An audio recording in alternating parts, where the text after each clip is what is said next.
Good morning, good afternoon, or good evening, wherever you're joining us from around the world. Welcome to Web3 Warriors, episode 68. It's going to be a special edition as we are tuning in on LinkedIn for the first time to see what we can do, tapping in with the community on LinkedIn. So, okay, Brooke's asking to join. All right.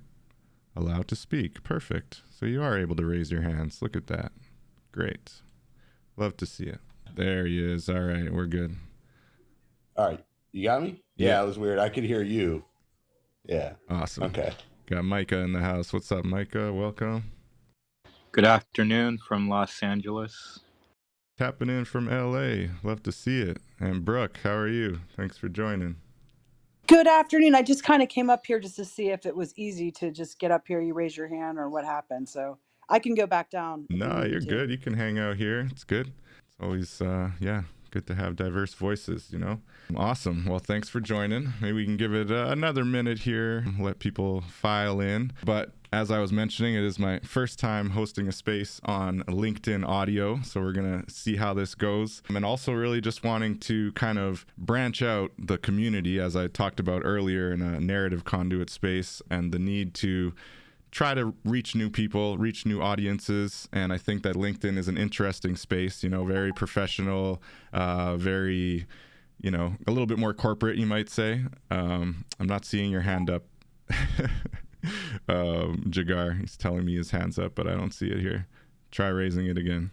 Anyway, we'll figure it out. We're learning here as we go. We want to get Jagar on stage, let him share his awesome Metavoxels creations. What's up, Samuel? Thanks for joining us. I don't know, Jagar might be glitching or something. Anyway, let me give a brief breakdown here. Hopefully we'll be able to get Jagar on stage eventually, and then I want to make sure we can hear from our speakers. So thanks everybody for joining. This is the first Web3 Warriors on LinkedIn audio. Maybe just a little bit of background about myself. David Karoma. I host the Web3 Warriors podcast every Saturday afternoon, or Saturday mornings, usually 12 p.m. Eastern, 11 a.m. Central Time, where we talk to Web3 creators and builders, not just artists and musicians, but also developers, people that are creating kind of innovative projects and really creating solutions on the blockchain that can work and impact people's lives in a good way, you know? And so that's what the Web3 Warriors have been focused on. I come from a bit of a communications background myself, definitely not a quote unquote crypto expert by any means. I'm not a coder or a developer, and I'm definitely not here to pitch any projects or claim that you can get rich in this NFT Web3 space, you know? It's really about just promoting what I see as the new layer of the creator economy, and really seeing what's the potential of the technology and what Web3 is kind of bringing into reality, which is true ownership of your creativity, not relying necessarily on middle people and not relying on gatekeepers to allow you to reach a certain scale, but really being able to support other creators and get support from your community, from your collectors via peer-to-peer support on the blockchain. So that's what the Web3 Warriors podcast is all about, and that's what has kind of hooked me into Web3 and blockchain. I also work full-time in fintech, which I find a very interesting intersection right now, because as much as there's so many creative people doing awesome projects in blockchain, on the blockchain. I think the fintech space is kind of looking at that connection between the on and off chain, right? Like the need for everybody ultimately to be able to take some value off the blockchain and be able to actually, you know, be compensated in their local currency, right? And I think that is where the fintech side of things comes in. So that's also part of what I'm working on in my day-to-day life, and I'm really interested in the space and the technology, and really just hearing from, again, builders and creators that are pushing the envelope and pushing things forward. So it is always going to be an open platform, as much as I will try to reach out to certain creators and builders in the space to get them aligned ahead of time and notified as speakers. I would also always welcome any questions or any thought-provoking insights from the audience, assuming you can raise your hands and it works properly. So sorry, Jagar, I don't know why your hand raising is not working right now. But definitely that's going to be kind of the overall atmosphere for these spaces going forward. We're going to start with just like once a month, I think. So this is the last Friday of June. I'm thinking the last Friday of every month to start out. We'll host a space on LinkedIn, and it will be tied in with the Web3 Warriors podcast as well. And it's really, again, about just trying to reach a new audience, trying to also expand the educational side of things, right? The awareness and the education around Web3, and make it less about, you know, the metaverse and what's your favorite metaverse or what's your favorite crypto coin, and more about, you know, how can we use this technology to enrich people's lives, to open new opportunities for people, and most importantly, really just support each other and create community in Web3 and on the blockchain. So it's an exciting time to be innovating, to be working in this space. And I thank all of you who have joined so far, especially those of you who are the first timers on LinkedIn audio, just like myself. Some of you I was able to pull over from Clubhouse, so definitely appreciate that, and seeing the Web3 community branching out. So I'll also just add that this is a no FOMO zone. So even if you want to talk about your projects, let's make sure we're talking in a way that's just building each other up and not really, you know, trying to tell people to invest in this, that, or the next thing. So we won't be doing that here on Web3 Warriors either.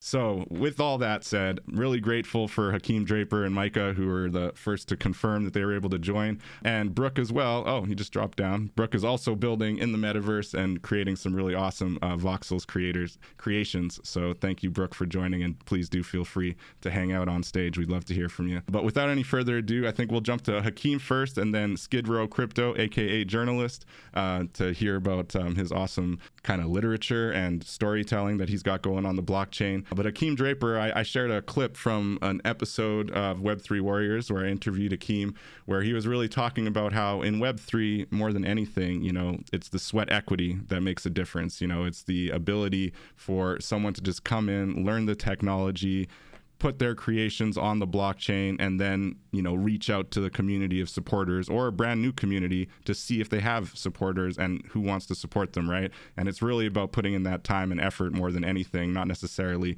who you know or spending a whole bunch of money on technology, but really just taking the time and effort to learn, and then, you know, reaping your rewards on the back end after you've put in that time and effort. So that was an awesome clip, Hakim. It was a great interview as well. Anyone hasn't seen it, check out our episode on Web3 Warriors.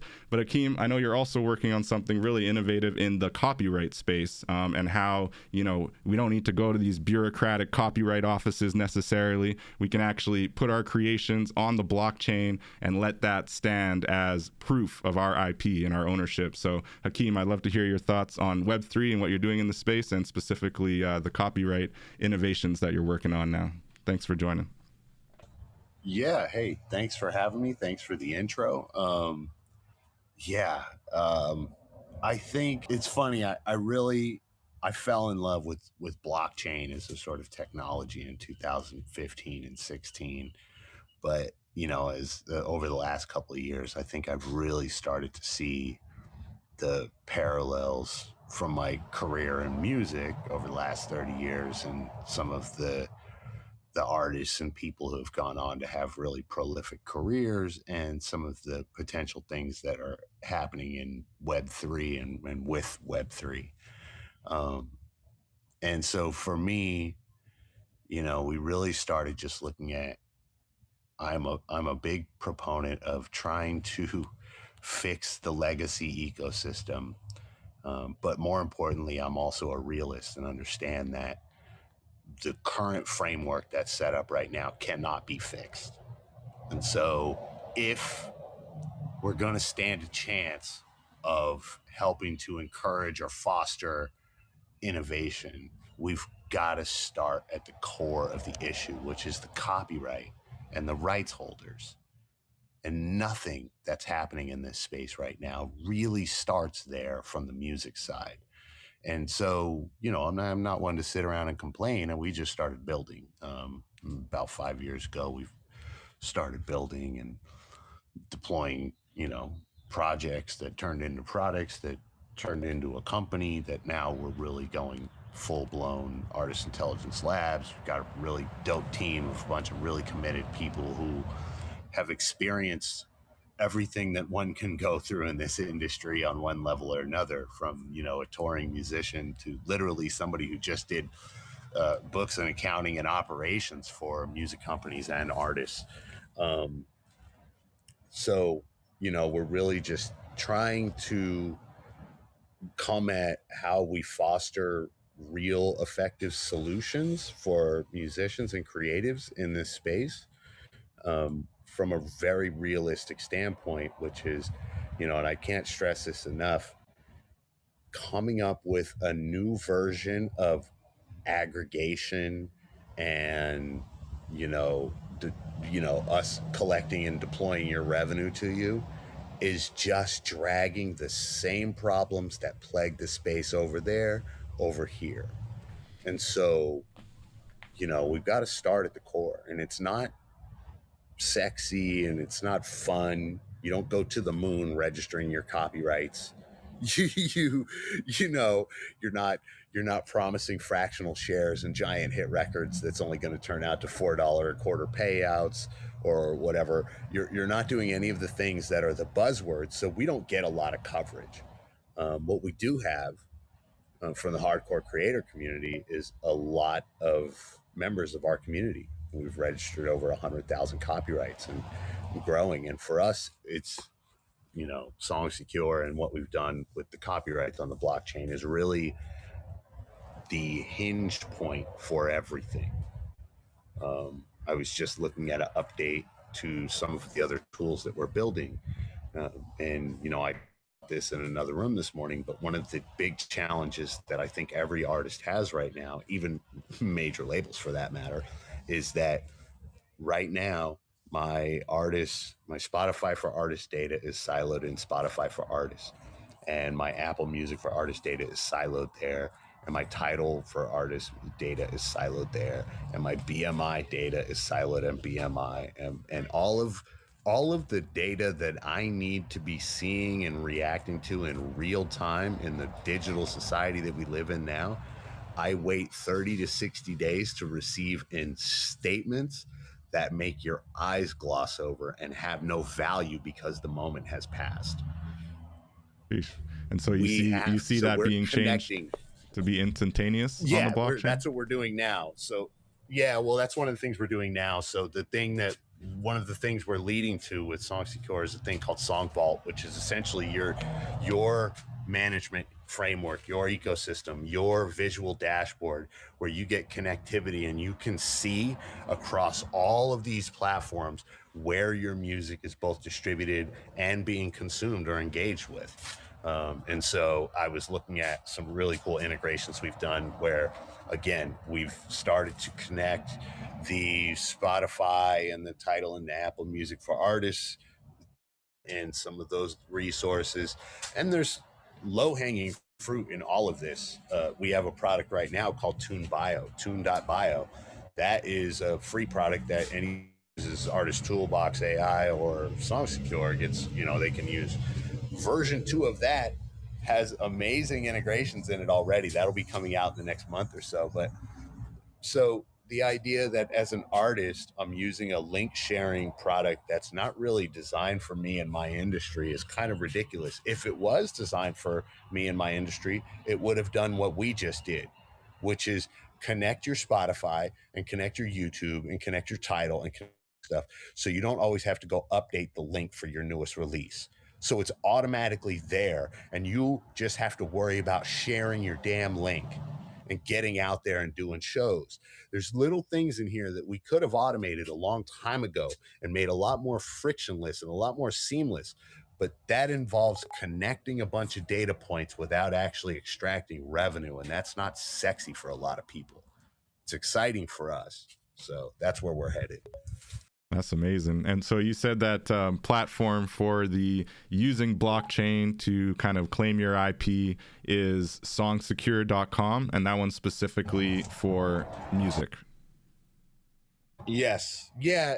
And born out of that, now that we've made some headway with both the international community and the U.S. Copyright Office, there will be Art Secure will be coming out here, I guess early July, which is the sister to Song Secure for visual artists who want to be able to have some place that they can point to say, here is a validated record of when I created this piece of art. Listen, one of the things, and I felt very strongly about this from the very beginning, as excited as I am about NFTs and web3 and music and blah, blah, blah. NFTs ain't for everybody. I don't think every artist needs to be doing NFTs. I don't think you should have to make an NFT in order to have a registration on the blockchain of your provenance of your creation. That's Song Secure. Song Secure is just a utility, man. It's the beauty of blockchain. It's the purest form of application of the utility of blockchain. And for us, that's again where we start. We start with the simple things that, frankly, once we got as far as we did and started getting acknowledgement and, you know, getting the recognition that yes, this is first, under the Copyright Act of 1978, your copyright exists the minute you create something. So a better interpretation of that in the digital era is your copyright exists the moment you can prove that you created something. And this is why this was such an important step for us, because the current music copyright framework in the US is, go write a check, put your disc in an envelope and mail it to them. I think they take thumb drives finally now, but their rates went up $65 a copyright. And what does that do to prove provenance? Because you mailed it, and then eventually some intern that was assigned to the copyright office got around to opening yours. Better believe that everything that's being submitted from the major labels gets opened first. And so what does that do to prove actual provenance or when you made it? And I think we're getting into a time where now it's not going to be so much who created, who was inspired by what, but I think it's literally going to come down to, you're going to have very, very similar songs, eerily similar. And it's really going to come down to who could prove it, who could prove that they actually created this thing first. And in those cases, timing is going to matter. And that's why the speed of being able to go literally bounce your file and create some kind of registration and certificate and have it on the blockchain and have it linked to your music. Now, I'll say this. We tell everybody, and I say this all the time, this is the new poor man's copyright for me. That's how I look at it. If you're going to put a big marketing budget behind a song or an EP, go ahead, do every layer you have available to you. Do the US Copyright Office. This is something you can literally do as part of your workflow and know that you have some of registration of creation and yada. I found actually very interestingly, recently, we had a writer who created a song, literally uploaded a video of her singing the song, was at a writer's camp recently. And at the end of the writer's, they started having everybody sign all the splits. And she pushed back and said, look, I created way more of this song than you've given me. There's no way I can, come on, you got to do. And they were like, well, what do you mean? And she brought up her registry on Song Secure and played the video clip and showed the date that she registered it. And they went back and talked among themselves and came back and gave her a fairer deal on the splits. So we're seeing the utility of this in real time start to come to fruition. It's those things that are going to start to shift the tide. This is not going to be a great big shift in paradigm. And you're still going to want to go do your U.S. Copyright Office registration to be eligible for the full statutory damages. And you still want to go through that process if you're going to spend a lot of money on marketing a thing. But if you're just trying to get your feet under you and get some traction going, as long as you can prove when you made it, you have 5 years to register your copyright. And that's $65. That $65 could do a lot for you. No doubt.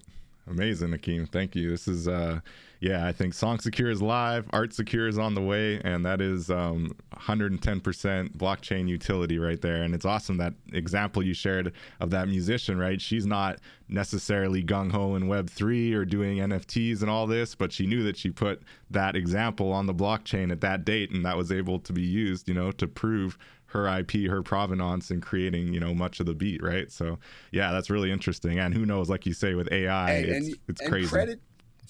Credit to the A&R that was running that camp, because he is kind of into NFTs and Web3 and blockchain, and he recognized what it was. And I wasn't in the room, but I would be willing to wager that he went to the rest of the camp and went to bat for her on that.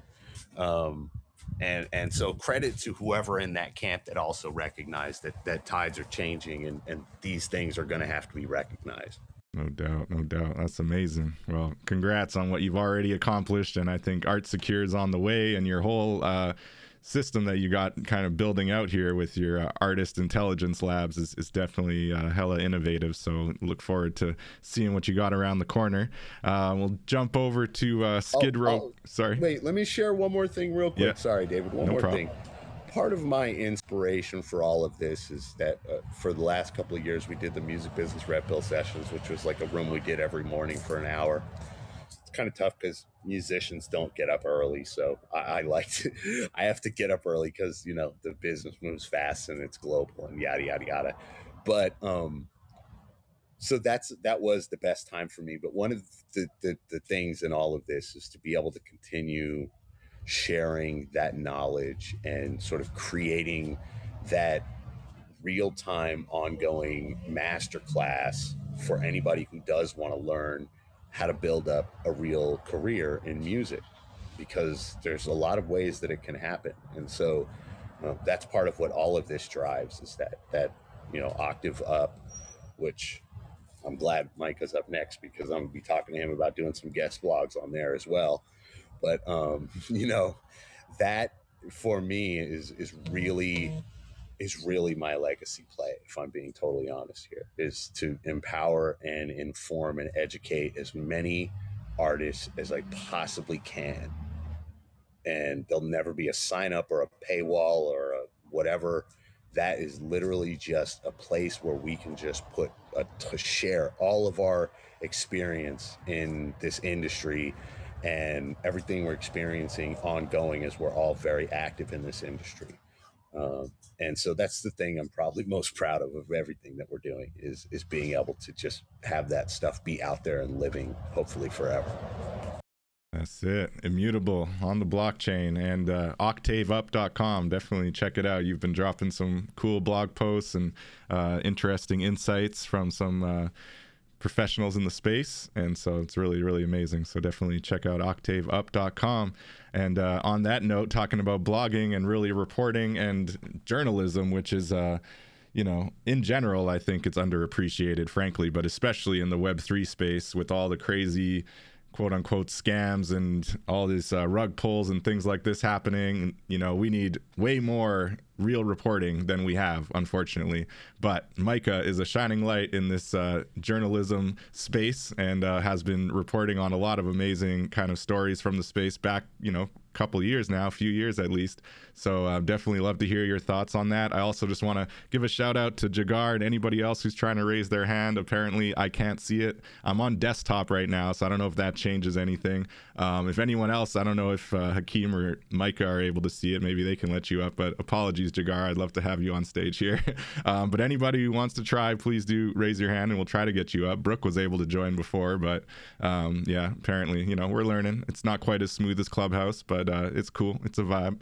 So Micah, how you doing? What are your thoughts on journalism in Web3? And please share specifically what you're working on. I know you got some cool stories on the Daily DGen and your own media platform as well. So yeah, what is journalism in Web3 looking like? And share what you're up to.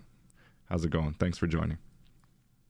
Hey, good afternoon. Thanks a lot for having me. I really appreciate it. I haven't really gone about the business of promoting my work at the Daily Degen. I've just kind of let it organically evolve, and I'm really happy with where it is. Getting 50,000 visits a month, and particularly the articles that I'm writing are staying as the most viewed for week or two or more, which is really, really awesome.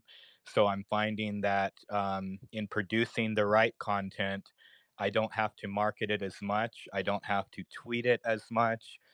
People who are searching for these subjects, topics, or interested in the artists or creators that I'm featuring are finding the work on their own. So I'm really happy with that. So the Daily Degen is actually an aggregation site. What I realized was if I was going to start my own blog or something, the volume of output, the volume of articles I would have to perform would be counterintuitive to the depth that I'm going with the articles. My articles are about 4 or 5 times longer than the average crypto article. I include photographs and video, my own photography whenever possible, but it's really digging deeper beyond the surface. It's not about drops per se, but more about who's building and creating and committed to the space. I'm really focused on people that have been here at least a couple of years or more and showing like a consistent persistence in the space. People like Jagar below, as an example, for instance.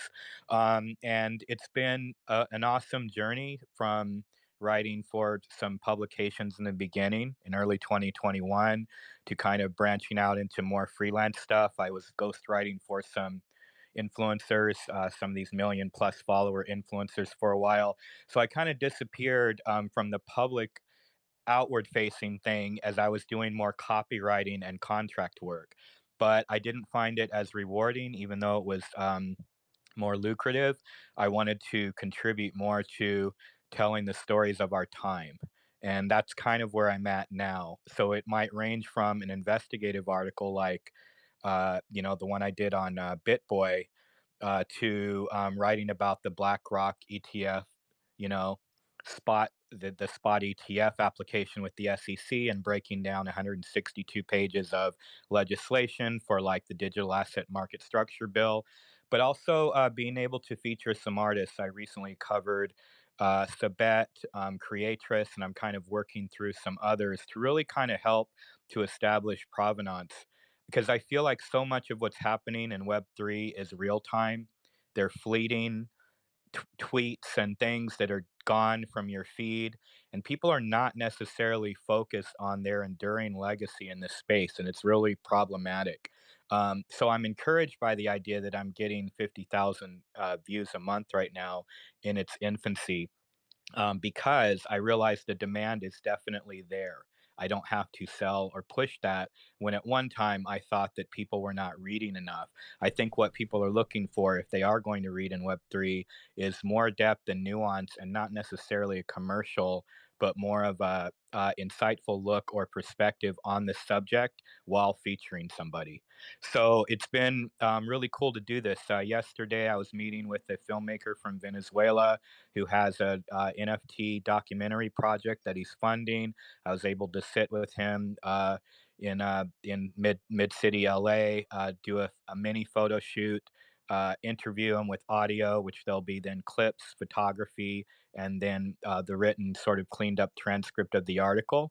So it allows me to weave those stories in with all the top stories in Web3 because the aggregator is already drawing in all of the you know uh, DeFi stuff, the metaverse stuff, NFT stuff, gaming stuff.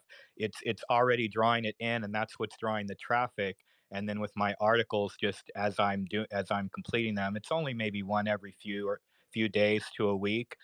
They're able to have prominent visibility.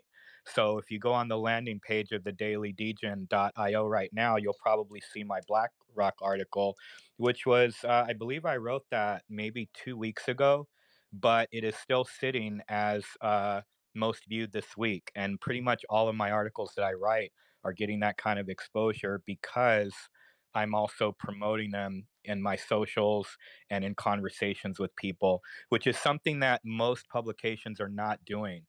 They're not even hardly tweeting stories or supporting the people who are actually writing for the publication. They're mostly pay for play situations, and I just want to present something that is more community driven, that is looking at the long vision of the space, and who is active now that is telling the story of our time in crypto, in web3, at this moment in time, which later they'll be more valuable. They have a more enduring shelf life because of the in-depth reporting and people being able to read them and actually learn something about the space as it is now, solutions that are being built, or people that are actually visionaries looking at how to change or evolve everything that everybody is doing.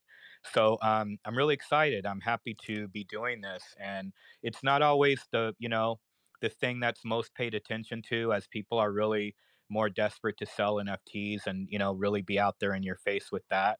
But like I said, I'm just really really pleased with the traffic that I'm getting at this present time with no real SEO push or anything. It's really validating what the Daily Degen is going to ultimately become. So there's some uh, more evolution for the Daily Degen. I'm going to start to encourage guest writers and even people that have a perspective or insight in a specific aspect of Web3 that may only want to write a think piece. I'll help them develop that as the managing editor of Daily Degen. So I'm going to start to grow out a bit of a writer's room, so it won't be entirely on me to produce all of this content. And then there's some other things coming down the road that I can't really talk about. But I'm just really excited to serve the community in this capacity. I think that there there needs to be more of this happening because there's so much good happening that needs more exposure. But then there's also exposure to other things that people need context for. And I won't talk too long, but I think about the Twitter Spaces and how people are calling those journalism now. Yet what's happening is they bring in people, and for the sake of impartiality, they give everyone equal voice and time. And what that does is it leaves everyone leaving that space more confused than ever, because there's no clarity, there's no context brought to what is being said, there's no fact checking. And so people walk away more confused than they when they entered the space.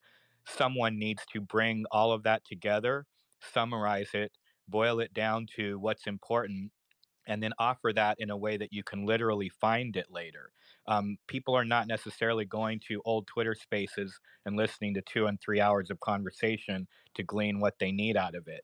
So I believe that what I'm doing is also taking a lot of what's happening in real time and presenting it in a way that you have some conclusion and closure to an idea or information that has now been uh, it has evolved from maybe the conversation on Twitter. It's now evolved to, well, now we know this, this, and this. Or in the case of the digital asset market structure bill, 162 pages boiled down to a few thousand words with screen grabs and information for you to understand where legislation is going. And that was done in conjunction with a couple of lawyers, which helped me to break all that down. So thanks for having me. It's not the sexiest stuff to talk about, but I'm glad Oh, that it's what I'm awesome. seeing. Thanks. Thank you, Micah. It's like, yeah, I'm one who, I love journalism in general. I'm a bit of a political junkie, so I'm not one of those who's like, oh, you journalists or whatever, like I appreciate what you're doing and what you just said about the Twitter spaces. And I think it applies to any, audio platform where they're, like you say, kind of giving equal weight to all voices. But the problem is you end up giving equal weight to the wrong voices or people who are spreading misinformation, whether intentionally or not, and there is a place for true journalism to actually find the hard facts, right? You brought up a lot of interesting points that you've reported on. I'm very curious about BlackRock specifically. I'm definitely going to have to read through that entire article. I think I breezed over it, but what's your thoughts on BlackRock in general? And I think one of the takeaways was this idea that kind of the way they're going about these ETFs are actually somehow restricting access to Bitcoin and actually like kind of centralizing the access point, so it's not as like clear, like you have your sovereign wallet. I mean, those of us who are in the space, we're used to the saying, you know, not your keys, not your crypto. Do you think that they're trying to kind of push back on that? And yeah, what's your main takeaway from the BlackRock news? I just have to ask you while I have a journalist on stage here. I feel it's fascinating. Well, I guess I could sum it up really simply by saying these banking institutions want you to be able to purchase this stuff as banking products the same way they've sold banking products in the past. So now you'll be buying paper Bitcoin because it'll be wrapped up in, you know, what is more like a investment portfolio. And in that portfolio, there'll be different Bitcoin products and other products. It's like, you know, hedge fund investing. I'm sorry, what's the term? Uh, oh gosh, it's escaping me. But when you're basically investing, even 401s, you know, you tend to kind of be investing in a suite of products, and that gives you more stability and safety because you might have some volatile stuff in there, but then you might have some very blue chip stuff in there. And then you feel that your investment is then secure in a really more controlled way. And maybe you have a more consistent rate of return than what we normally see in crypto, which can be volatile and there's real spikes. But the problem with that is you'll have these banking institutions doing the same thing they're doing in regular banking, where you're literally purchasing paper. And the problem with that, of course, is the same problem that's been happening with some of these banks that runs are being made on. There's just not enough legislation on these banks, and particularly BlackRock being one of the largest, well, it is the largest in the world. They have a lot of problems as a company. So not only did I break down what an ETF actually is, I also went into the difference between a regular ETF and a Bitcoin ETF, the risks of that, and then it breaks down. You know, it does bring in the. I talk about the value of not your keys, not your crypto, and then I have a bit of an investigative report on BlackRock itself. So to have all of that in one place instead of just these tweets about, oh, BlackRock's going to do an ETF, oh, that's great, or oh, that's not great, it lets people make up their mind for themselves by having all the information that they need all in one place in front of them, you know? And so that's kind of the stuff that I feel has a much longer shelf life and it's quite sticky, which is why this particular article is getting so many clicks right now, because I believe there's a lot of people that are looking for clarity and they're not able to find it anywhere else. Amazing. Kudos, man. That's really epic. And yeah, I think you're saying they're bundling it like in a mutual fund, essentially, right? And kind of like Yes, a little bit buried. Yeah. Yeah, I can see why, from their perspective, that would seem like "quote unquote" safer. But ultimately, you're not actually, you know, fully invested in a sovereign way in the Bitcoin, right? You're basically trusting BlackRock or JP Morgan or whoever it might be, you know, to essentially hold the Bitcoin for you. And when it spikes and you want to sell it, hopefully they actually let you sell it at that peak, you know.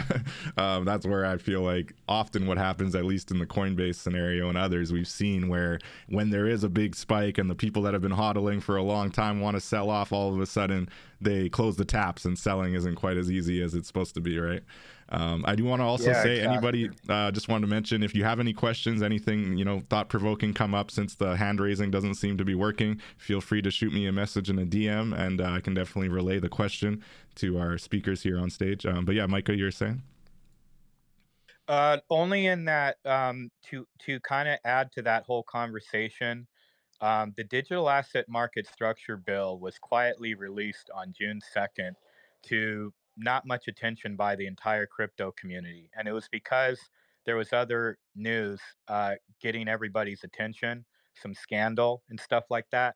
So here we are, June 30th, 28 days later, and I'm just now starting to see some Twitter spaces and stuff start to talk about this digital asset market bill, because so many Twitter influencers were saying that the government wasn't organized, it didn't know what it was doing, et cetera, et cetera. And in the meantime, this 162 pages literally breaks down the government's entire plan for crypto, which includes defining issuers and sponsors and really nailing down what's been going on with these bin.eth characters and people just launching coins out of nothing and nowhere and running away with millions of dollars. All of this is included in a bill that is meant to not only put an end to that stuff, but put banks at the forefront.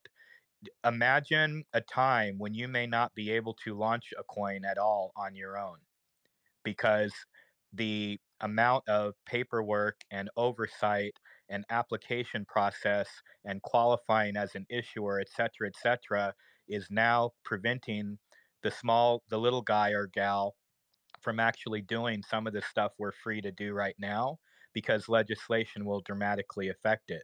That's basically what's coming down the pike. And it seems for the most part that nobody's really understanding it because people in our space don't read. They don't they sort of generalize government activity. Yet this is a very precise, spelled out plan. And there's two bills in the House, and both of them are moving with little or no resistance. So even when people are saying, well, it's the Democrats or the Republicans, they're all lockstep. There may be, a good cop, bad cop, but when you start to break down this paperwork and you see that, oh, two Republicans did this 162-page draft. Well, that's not, the narrative we've been seeing, you know, uh, with the Democrats literally seeming to be coming after crypto. So if people are not careful and are not reading, are not paying attention, and are just on Twitter expressing their opinion and having everyone else believe an opinion that isn't true, then that's where we have a problem, in the space because we can't formulate or organize in some resistance or some lobbying way if nobody even understands what's going on until it's too late.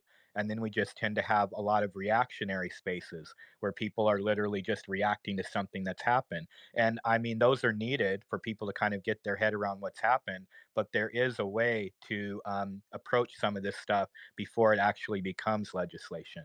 So I'm trying to put in that work. And I believe that over time it will be more appreciated than it is now. And I believe that even in years to come, these articles are going to mean a lot more than they did initially when they came out. That's my hope.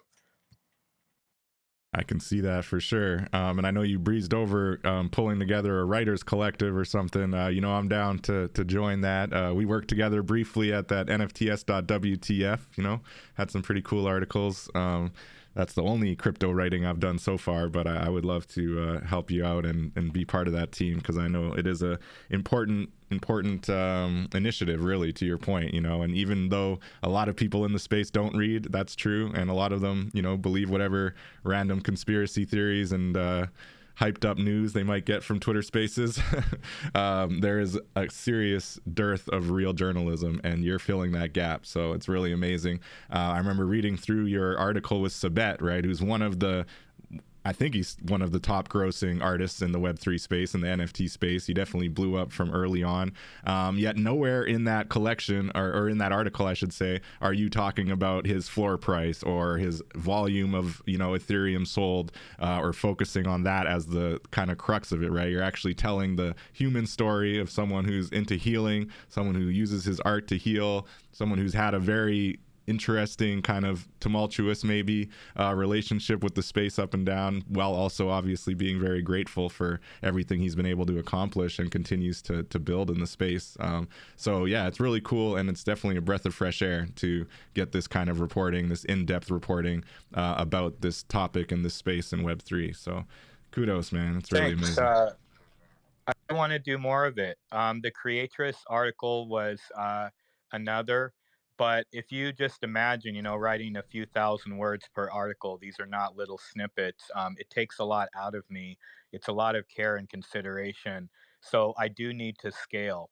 I have a spreadsheet, and it contains a lot of names, people that I want to catch up to and do this reporting on. I mentioned Jagar a minute ago, Metavoxels, but there's some other people, and it's time.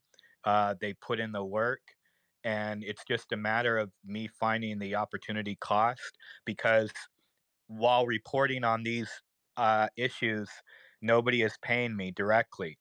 But I will say that as I embarked with the Daily Degen, it has opened up so many opportunities for me to make money in other ways. I realized that this reporting is actually the loss leader for me to generate income in other ways.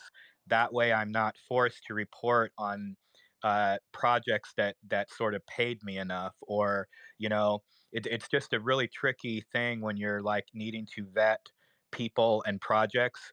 And in those early days that you mentioned, NFTSWTF, there's a couple of articles I wrote that I just truly regret now. They were, I was paid to write them, but at the time, the subject might have had an entirely different public image than they have now. Like I'm thinking of like someone like Strawberry.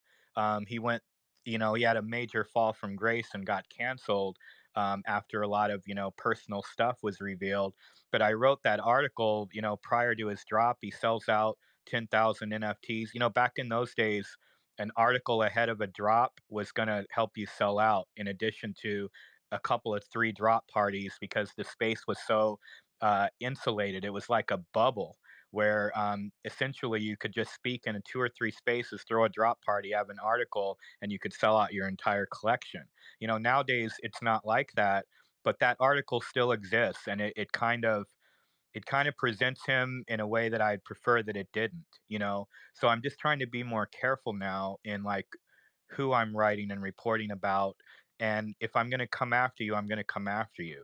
But otherwise, I want to equally balance that with celebrating and amplifying the people that deserve it, that most of these publications are never going to pay attention to, because they either don't have the gravitas or the follower count or whatever it is, or they're not clickbait enough. And it's just a massive void in the space. And so it's giving us this wrong kind of perception about what's actually happening in Web3, because it's being dominated by the Twitter conversations and a lot of the scandal, scams, and racist stuff that's happening. It's just really unfortunate. Yeah, I can see that. There was one of the articles I wrote there that ended up being accused of a rug pull. I'm still on the fence whether it was, intentional or they really just mismanaged their whole project and it kind of blew up on them. But either way, yeah, I know what you mean as far as hindsight being 2020. So on the topic of kind of the blogs, like what Hakim's pulling together on Octave Up, and it sounds like he's got some questions for you as well. I'm looking at your other blog that you posted on LinkedIn where you interviewed Snoop Dogg's son, and I'm just wondering, like, how important do you think it is to really find, like, not necessarily quote unquote influencers, but people of, who have a reputation in the space, and not even just in Web3. It could be just in music, or like with what Hakim's doing. He's got his connections in the music industry, and he's able to kind of put them on the platform like that, versus, some of the unsung heroes, who don't get the limelight. How do you kind of weigh that out, or do you kind of just go with whatever is kind of available to you? Like, do you think that it's important to start with people who kind of have a little bit more gravitas, that is? No, it's a really good question, because I launched with Sabet for a reason. I knew that I knew that his presence in the space was going to help me introduce the Daily Degen as this source. And he was also local, so I could do the photo shoot. And when you go to that article, you're going to see original photography. You can actually play clips of our interview, or you can read it. And I wanted to establish what the format was going to be for most of what I'm doing, unless someone is not like geolocal to me, then those are different. But at the same time, it's a matter of balancing this, and also just artfully doing it. Like, for instance, the spotty Wi Fi article, if people did not read it, it's probably mostly misunderstood. It looks as if I've singled spotty Wi Fi out as some Web3 rapper of our time that deserves this kind of attention. But when you read the title, it's telling you this quitter became the head rapper in Web3, and you read a paragraph or two, and you realize that I'm saying if it wasn't for his PFPs, the guy wouldn't be where he is.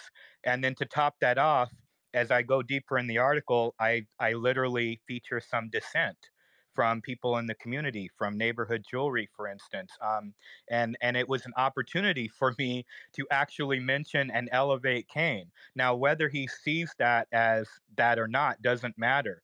But if I'm aligning him in the same breath as I'm talking about spotty Wi-Fi and presenting Kane as the underground king of hip hop, this is part of my role too.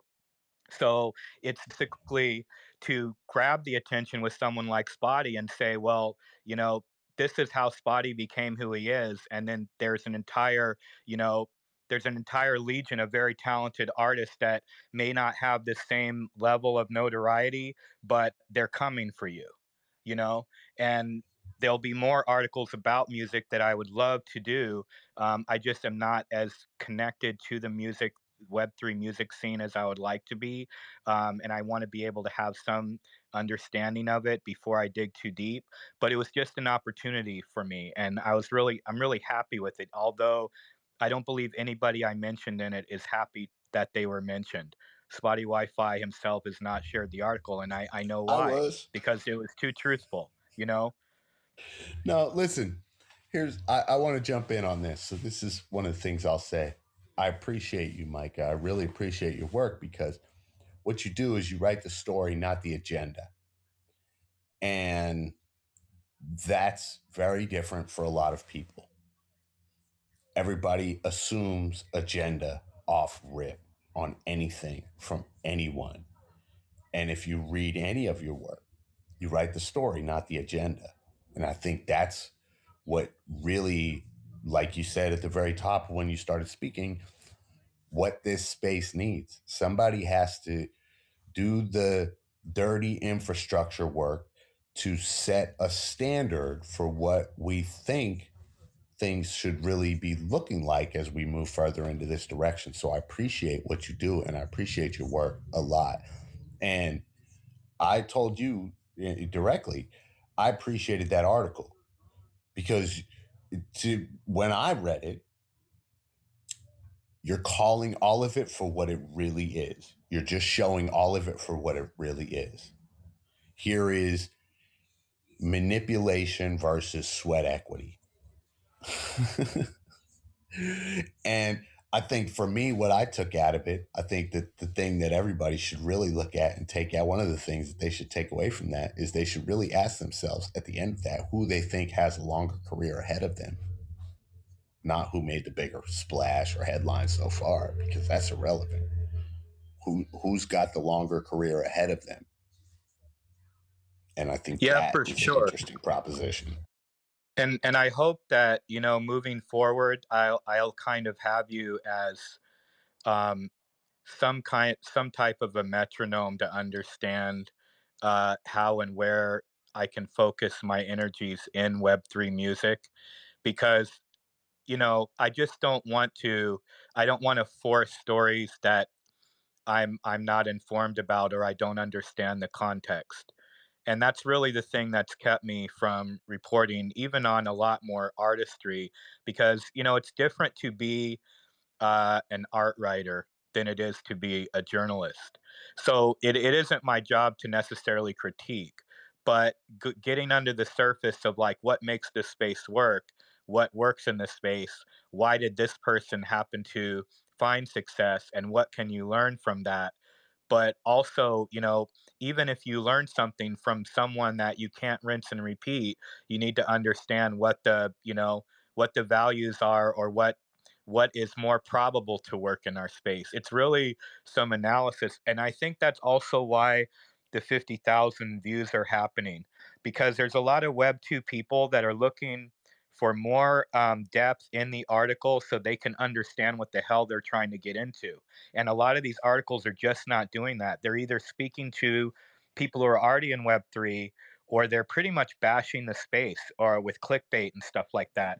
But I found, and interestingly enough, you know, here we are on LinkedIn. My newsletter on LinkedIn is heavily read, and it's mostly a Web2 uh, thing, because it's mostly people in Web2 and LinkedIn. So what I'm going to begin to do now, when the article's published in the Daily Degen, they're going to make their rounds on other platforms, the exact same article. So the LinkedIn newsletter will have the same story. It will also be published on Medium. It will also be published on Mirror.xyz. So wherever you happen to spend your time or get your news, you're going to come across this story. And I kind of experimented with Sabet doing that. Not the full, what I would call the tiered release that I have planned, but with some of these stories coming up, I'll finally reach that point where there is a tiered release strategy of the article all the way through to my newsletter, which is about 12,000 subscribers, which I haven't even launched yet. That will then summarize all the articles that were written. So it will be a lot harder to miss these stories. And that's why I want to begin to focus on people that really deserve it. Like, literally, when I'm writing about this person, I know they're not going anywhere. They've been in the space, they've proven themselves, and there will be no regrets. It'll be more about, if you didn't know about this person, now you do. And if you already knew, you're probably finding out things that you didn't know before, and it's giving you much more appreciation of this person's journey. That's amazing. It's a huge addition to the space and definitely necessary, like you said off the top. And I think, you've got a lot of nuggets of wisdom in these articles as well. Like looking at that spotty Wi-Fi article, while you definitely did make it clear kind of his untraditional trajectory. I think that you ended on an interesting note about how much understanding the niche market and also knowing that you have a loyal community that's kind of paying attention and actively kind of engaged in what you're doing is such a huge part of success in Web3, right? And I think that, if anything comes out of it, there's also those little tidbits for anybody who just wants to know how to navigate the space, right?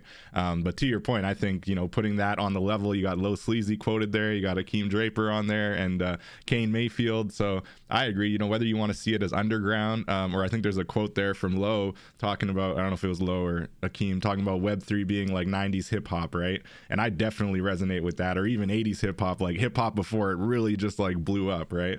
And that is kind of how Web3 feels. It has a little bit of an underground feel, but not all over the place. There's kind of a, I don't know, there's like an opera crowd, there's kind of a mainstream kind of hip or pop crowd, you could say, and then there's the underground hip hop crowd, which I agree of your kind of the way you've described Low and Kane here, and kind of the underbelly of hip hop in Web3, which is where the fun's happening. It's where the party's happening in the metaverse. Shout out to Jagar, he just made a full length music video in the Voxels metaverse, right? So I do think that, to your other point, Hakim, the longevity and the future is more with Kane's style, and I'm not sure that banking on your PFP or banking on the FOMO or the hype around you because you own an ape or whatever the case may be is a good long-term strategy. But power to anybody, can't knock the hustle.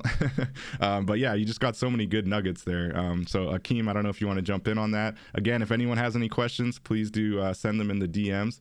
But we're having a really great conversation with two real innovators and creators in the space. And yeah, thank you both for sharing all these insights. But what do you think, Hakim, as far as the impact of music in Web3 specifically, right? Like I look at what Jagar created, and I'm sorry you couldn't get up here, Jagar, to join the conversation.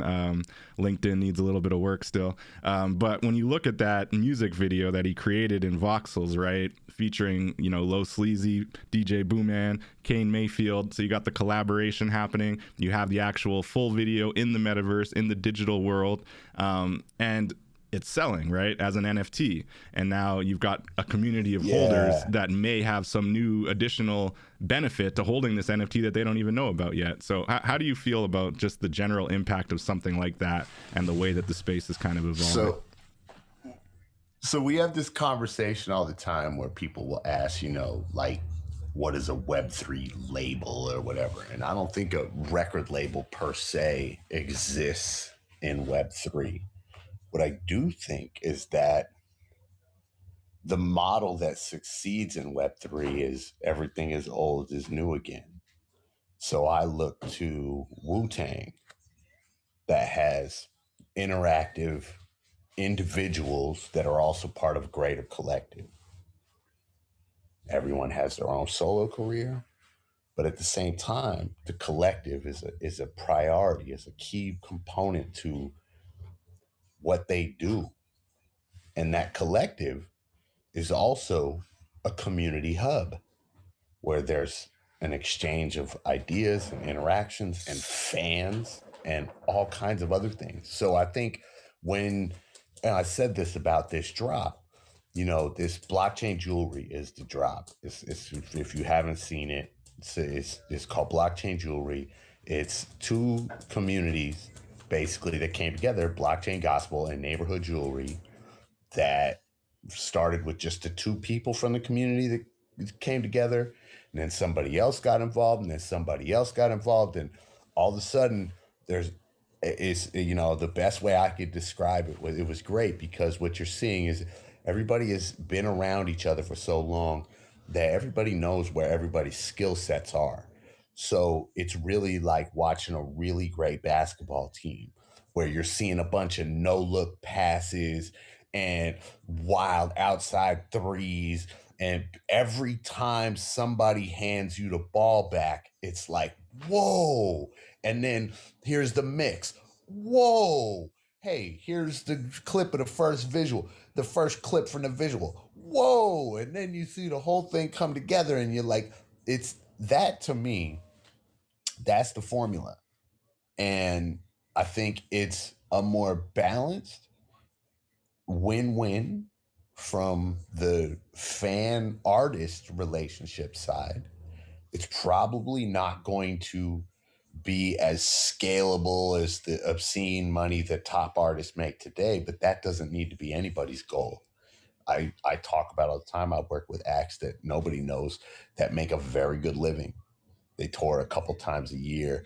They play their little niche in their circuit. A skate punk band that I work with that does, they do a couple hundred, $500,000 a year. Nobody knows who they are. They never charted. They never been on. They don't barely even put their stuff up on streaming. They've super served their fan base.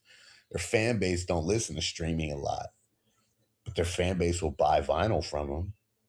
And their fan base will buy all their merch, and they'll come to their shows, and they're okay buying direct, doing hand-to-hand transactions, or buying anywhere where they know it's directly from them, and Bandcamp and all kinds of things. So I think that we're starting to see the foundations of what will be the more sustainable model. Anyone in Web 2, Web 3, doesn't matter, with the right gimmick can make a splash. Can you build something that sustainably earns you money from living in your creativity? That's been the real question. We've seen all the PFP splashes and the gimmicks and the money and the spend money to market and pay influencers. We've seen all of it, and it all just goes away like the tide goes out. And what we're starting to see now are the models that are going to prove to be realistically scalable and sustainable. And I think they'll grow in a really healthy way. And I think that no one needs to conquer in the music space. No one needs to conquer mainstream anything anymore. All you need to do is find your fans. If you do that, you can. Man, those guys practice every Thursday. They only go out and tour for 6 weeks twice a year. They don't even play a lot of local shows, but they meet up every Thursday and practice like it's just part of their job, because it is. Like this life that you can build, and as a musician, as a creator, living in your creativity and really making any kind of real money off it. They still do other stuff and day jobs and side jobs and other things, but they do all right. And I think that over here we can see a lot more of that in a lot more creative ways. And I think we could see a lot more communal exchange that's going to start creating more organic discovery, like we've seen between the Dream Conduit and the blockchain gospel and neighborhood jewelry. And, for a while, the digital army.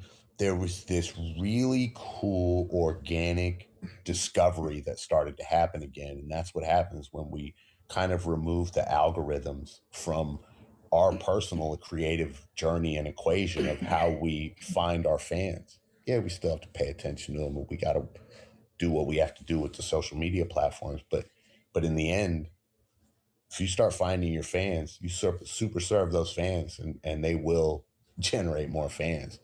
And then you have a community. I think that's what we're seeing now. Super serve your fans. I like that. I can tell you've told some artists that a few times.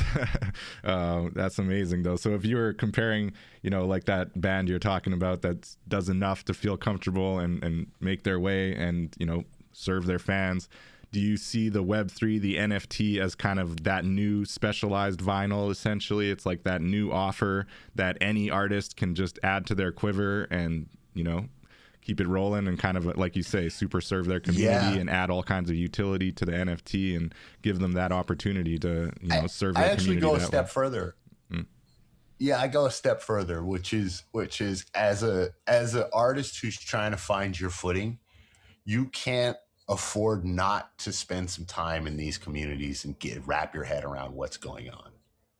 And, I think one of the journeys that I've really, really enjoyed watching was the Kane Mayfield journey. And it goes back a couple of years. And it's because it's his journey started like most artist journeys start when they come into Web3, which is, oh, this sounds like bullshit. I'm not doing any of this. This all sounds like nonsense. I don't know. It all sounds complicated. It all sounds confusing. I don't know. He says it all the time. I don't know your Mega Man mask and he jokes all the time about how that was his attitude when he first got here. But the thing he did that most artists don't do is he stuck around. And he stuck around and he kind of started to figure some things out. And then here's the greatest part about it to me, the greatest part about the journey. Talk to him. His first NFT, he sold 2 or 3. And then, waited a while and regrouped and took stock of what he did and tried to kind of figure out what he felt like he did wrong and what he felt like he did right. And then he improved on it and he put more into it. And then the next NFT did better. And then the next NFT, and then he did handprints. And then he really starts finding his stride and he's moving around on multiple chains and he's doing all of these really highly curated drops. And if you actually pay attention, what he did was he popped around in all these communities, and then there's certain people in these communities that kind of became fans of his. They discover his music. He talked about being an artist. He'd have discussions. People would go, oh, this dude's pretty dope. And then he would super serve those fans. Oh, you only mess around over here? I'm gonna do one of my NFTs over here. I don't care if it's only 6 of you over here that's gonna buy it. You're over here and you're a fan of mine. And I think if you really take a step back and look at his greater journey, to me, that's where I really started to see the comparison to the music industry. And it's not the modern music industry. It's the industry that I've been involved with and evolving with for the last 30 years. Breaking as an artist, establishing yourself as an artist is the same no matter what you do. You got to get out there. You got to work community. You got to find your fans. You got to find your tribe. You got to listen to them. You got to vibe with them. You got to present your ideas and concepts and really take some chances. And then you have to figure out how you grow with them and keep expanding that. And the thing is there is no point to which you go, okay, mission accomplished. Here's the dirty little secret. This is the job you're after. Embrace it with everything, because it's a great job. Think about that. If that's your job and you're able to sustain and make a living doing that, you're engaging with fans, you're living in your creativity, and you're making music. What's so bad about that? So what if that is forever? You add in touring, you add in, you grow over time. It's always incremental, but that's where the parallels I started to see. And, again, it's same in the music industry as it is over here. Yeah, I could throw some money around and tap into some people I know and get some influencers and put together a stupid PFP project and and pump the bag. I could do all that. Anyone could do that. Anyone could do that with the right budget. Anyone. Probably not so much anymore because all these celebrities are now caught up in all these lawsuits. But, you know, it was a window of time there where for sure anyone could do that, just like anyone could come in and spend their way onto US radio. That doesn't translate to fans or dollars or a career. It just means you paid somebody to play your stuff for a few minutes on the airwaves. No doubt. You didn't It's earn interesting. it. No. Web3 warriors could interesting. pay for a bunch of fake listeners. You know, that wouldn't help us out though. Yeah. Right. Hakim, what you're saying, it's interesting because that quote from Kane, I have a few quotes from Kane in my article. He said, "This isn't the music business. It's not about talent in Web3. How good you are at rapping doesn't matter here."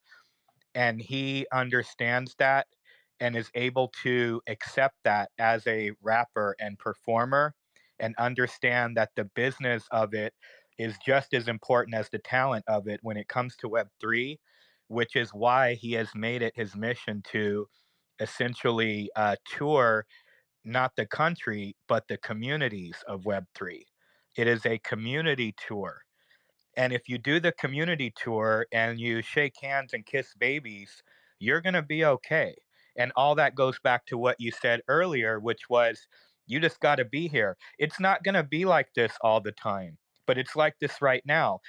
I tell people all the time when they're like, oh, I'm going to launch an NFT collection and this and that. And I'm like, nobody knows you. You need to spend time instead of jumping in here running rooms, sit in the room, talk, listen, just establish yourself as a enduring presence around here, and you're part way there. Then you can start to communicate your ambitions and what you want to do, and people are going to gravitate to that, and you're going to be able to do this.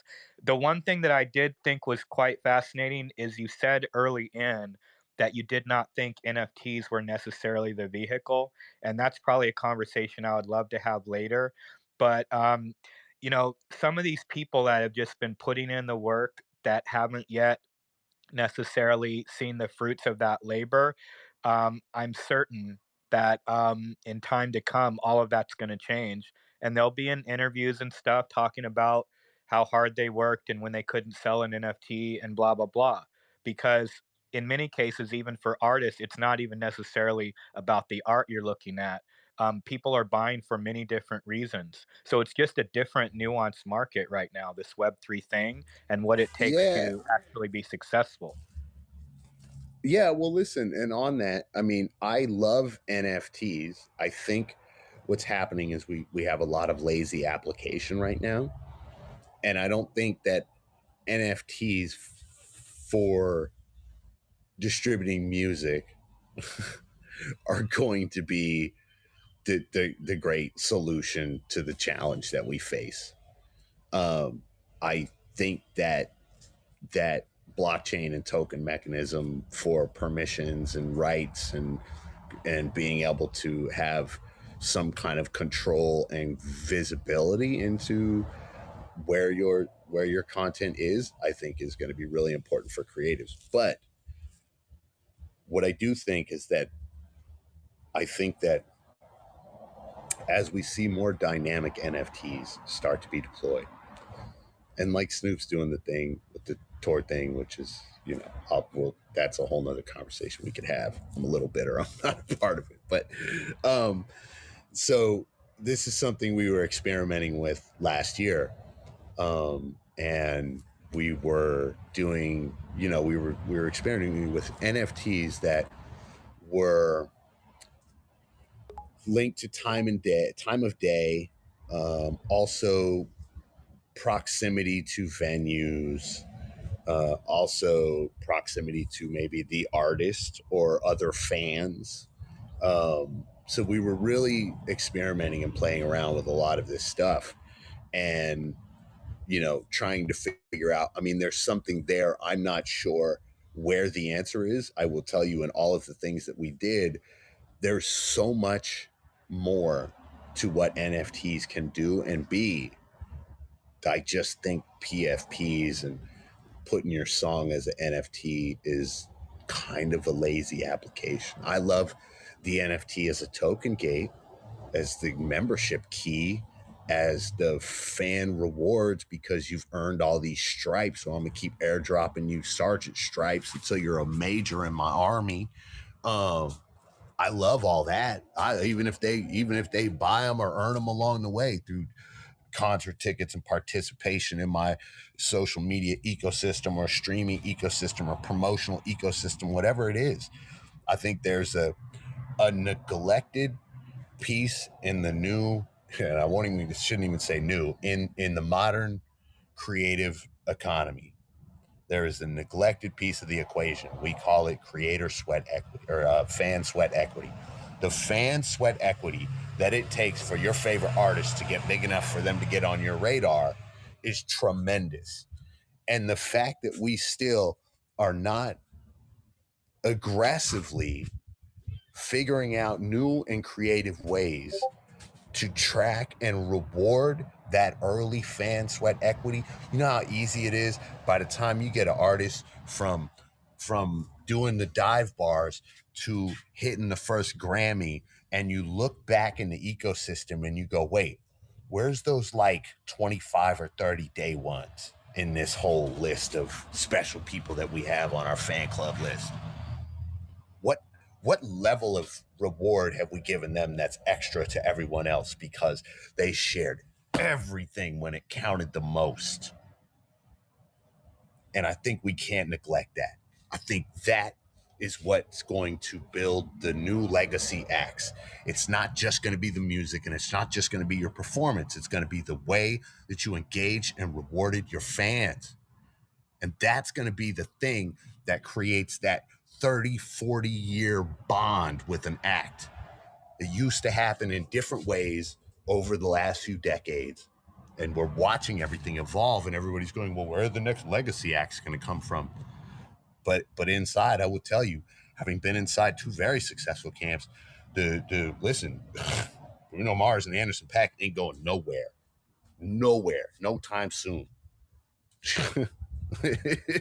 So I think where the next legacies will come from is really going to be determined by who actually super serves their fans and engages and rewards those fans that really get them to the level where they can actually have a chance. I think those guys are going to be the real winners. That's amazing, Hakim. You're just dropping gems, especially for those in the music space, but I think it applies even more broadly to the creators in the space as well. That's amazing. I want to thank you both. I know we got about 10 minutes left here. I don't know if LinkedIn just abruptly cuts me off when time's up or not, but just in case, I want to thank you both. It's really amazing. So on the one hand, we've got your songsecure.com, art secure, Hakim, that you're working on, using the blockchain to secure IP and make sure that things are, your records are clear and on chain. You don't have to worry about going to the copyright office necessarily. So that was a really amazing use case off the jump. And then more broadly, just everything about, the way the music industry can change and the way that web3 can be a tool for artists. Thank you for contributing that. And Micah, like everything you're doing in journalism is so amazing on the blockchain, and I will continue to be reading your articles on dailydgen.io. And that's a really interesting platform too that I got to ask you more questions about. I got to have you on the podcast again, and we can talk journalism on the blockchain and see what's going on there. And definitely please do take my offer, and I'm down to do some writing with you. It's really exciting. But yeah, thank you everyone. It's been a really great conversation. I'm sorry that the hand raising wasn't working. Before we wind down, I want to give both Hakim and Micah an opportunity to say any last words. Micah, specifically, when looking at the creator economy on the blockchain, and I think that you're someone who makes it a point, well, obviously as a journalist, but even beyond that, to really branch out and be in different communities and see what's happening all over the space. So I would be curious to know, how do you see this creator economy on the blockchain evolving from here? And what does it mean to you as a journalist? Creator economy evolving. There's definitely going to be more players and more volume, but it's a tremendous glut. One of the things that I talked about with Sabet was his output. And I asked him, I said, at this rate, if someone can mint 1,000 NFTs a day, how does that play into scarcity and the value perception? And how many NFTs do you think you're going to mint in your lifetime? You know, and so we are now going to have a tremendous number of products out there that are now digital that are just probably going to marginalize most of everything going on.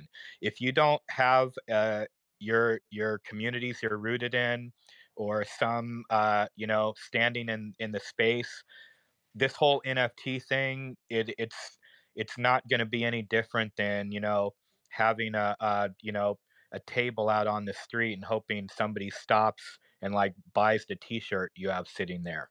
So like everything's going to be more about like true meaning and connection to something, and that's why I do believe people like Gary Vee that say that 90% of NFTs are going to be worthless because they're just being rooted in value the wrong way. And so, hopefully, as the space matures, people will begin to understand that it's not an NFT you're buying, and the NFTs it's just a term and a technology. And I know we've been talking about this for a couple of years, but I don't think that the market has really grasped that yet. But once it does, we're going to shift our focus, and then I believe that we're going to start to see the improvements in the space that we need. Awesome.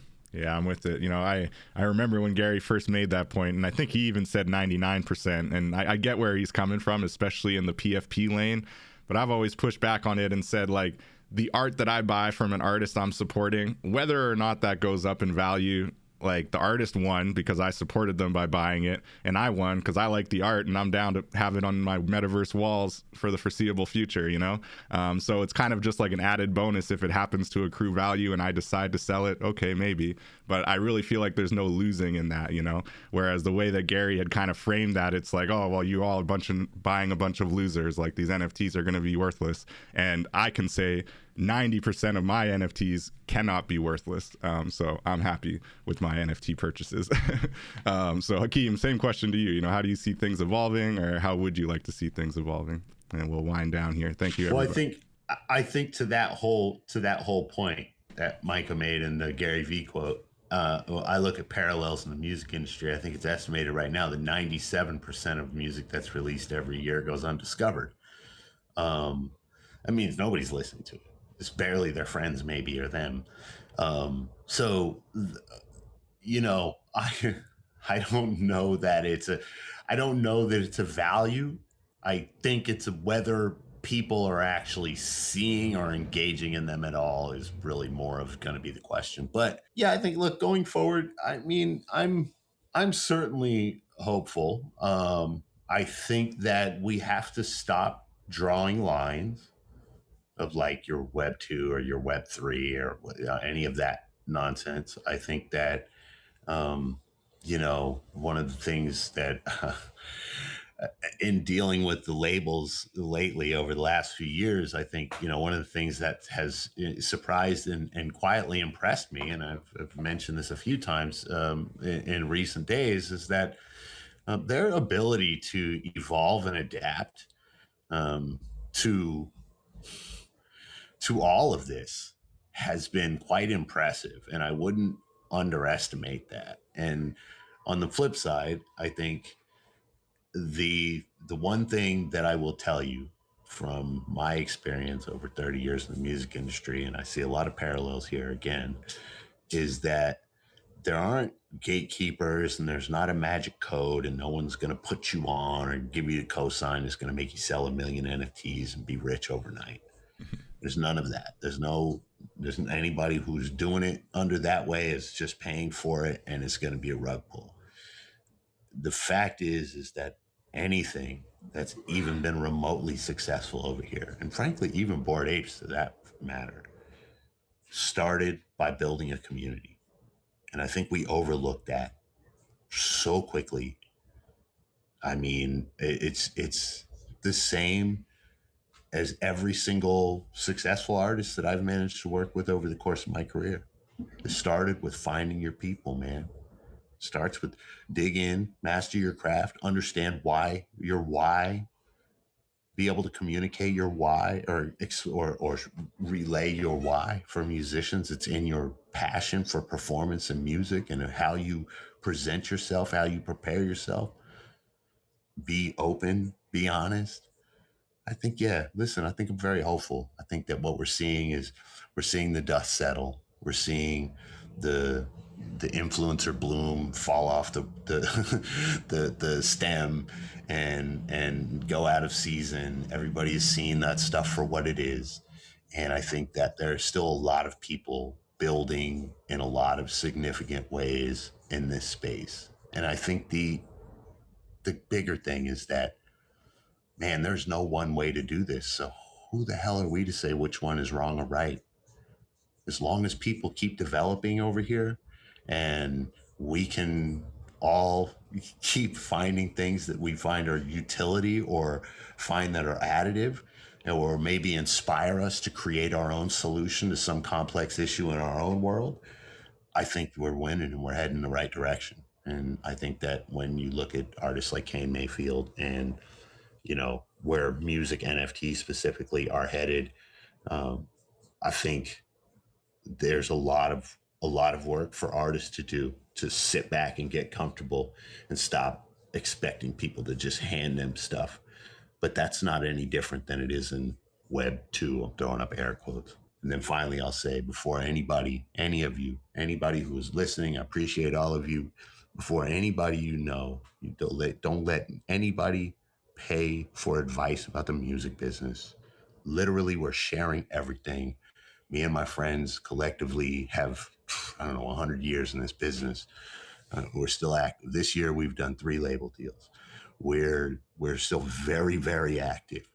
And we're sharing everything that we know and everything we can. So Octave Up is the website. It's free. There's never a sign up. There's never anything. Just if you know somebody who's curious about the music business or Web3 or any of this stuff, please just have them start there. Don't let them pay anybody, because honestly, everything you need to know to be successful in the music business or Web3 is free at this point. All of it, I promise you. It's all available to you. It's all available to you for free. It's not going to be all there, but all of the information that you need is out here in the world. There's a lot of really, really smart, experienced people that are really sharing a lot of really good information every single day. And I know you might have to wade through some nonsense and figure out who's legit and who's not, but I promise you, this stuff is out there, and paying for it doesn't make it any easier or quicker. So, let's go. Public service announcement. Don't pay for advice that's free. And Hakim's been dishing out the advice in the blockchain gospel and the music business red pill sessions for over a year. Definitely tap in. Check out octaveup.com. Shout out to Hakim Draper's putting out all the gems for all the musicians out there to figure out, navigate their way in the space, not just in Web3, but in Web 2 and all other aspects of the industry. So thanks, Hakim. Thank you again, Micah. On that point you made about distinction between Web 3 and Web 2, one place where I will always proudly make that distinction is in the metaverse. And that's where we're going to go next month. We're going to be talking to some metaverse builders. I'm extending the invitation right now to K-Bot and Brooke and Metavoxels and Amy. I'd love to chat with y'all about the amazing creations you've got in the metaverse. So that's what we're going to be talking about next month on the last Friday of July. And I'm looking forward to that, and really just continuing to build and push this narrative out here in the space. We'll be back with the Web3 Warriors next week. I really appreciate you guys. It's really amazing. And I'm looking forward to the next chat. Hopefully we can bring more people in here. We'll keep building in the LinkedIn space, as well as on Clubhouse and on Twitter and on Twitch and on all the podcast networks. So thank you, everybody. I really appreciate it. I'm glad you were able to get some knowledge from this. And until next time, we'll catch you all in the metaverse. Peace out, everybody. Thank you, Hakim. Thank you, Micah. Appreciate you all. Thank Thanks, you. everybody.